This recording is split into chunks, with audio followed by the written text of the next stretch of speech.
জীবনে ভালোভাবে বেঁচে থাকতে কে না চায়। উন্নত জীবন ও ভালো থাকার আশায় অনেকেই নিজে দেশ ছেড়ে বিদেশে পাড়ি জমান। অনেকেই আবার দারিদ্র্যকে জয় করার স্বপ্ন নিয়ে দেশ ছাড়েন। আর এই স্বপ্ন পূরণে প্রতিনিয়ত মৃত্যুর ঝুঁকিও নিচ্ছেন বহু মানুষ। এমনই এক ঘটনা সম্প্রতি বৈশ্বিক অভিবাসন অঙ্গনে তোলপাড় সৃষ্টি করেছে। মৃত্যুকে উপেক্ষা করে উত্তাল সমুদ্রে এক মা তার 10 বছরের ছোট সন্তানকে নিয়ে ছুটছে অজানার পথে। মরক্কোর ঠান্ডা ঢেউয়ের মাঝে তাদের লক্ষ্য একটাই, জীবনে ভালোভাবে একটু বেঁচে থাকা।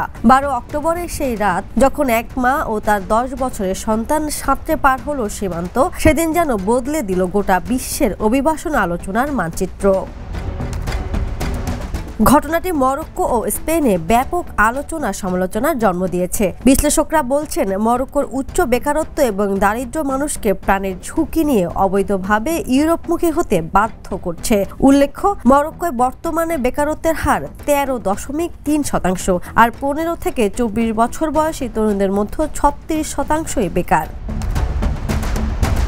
স্থানীয় গণমাধ্যমে প্রকাশিত ভিডিওতে দেখা যায়, উত্তাল সমুদ্রের ঢেউয়ের সঙ্গে লড়াই করতে করতে এক শিশু একটি ভাসমান বোট আঁকড়ে ধরে আছে। তার পাশেই তার মা সাঁতার কাটছেন। কয়েক ঘন্টার লড়াই শেষে তারা যখন সেউটার উপকূলে পৌঁছান, তখন ক্লান্তি ও ভয় তাদের চেহারায় স্পষ্ট হয়ে ওঠে। তীরে থাকা মানুষরা বিষয় নিয়ে এই দৃশ্য দেখেন এবং স্পেনের সিভিল গার্ড দ্রুত মা ও ছেলেকে উদ্ধার করে হাসপাতালে নিয়ে যায়। পরে তাদের শরণার্থী গ্রহণ কেন্দ্রে পাঠানো হয়।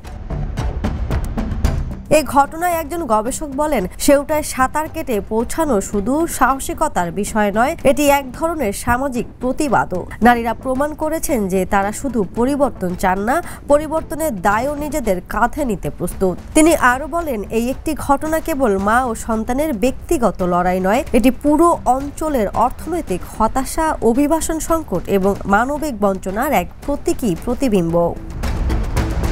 আন্তর্জাতিক ডেস্ক, দ্য নিউজ। দেশে দেশে সবার সাথে দ্য নিউজ।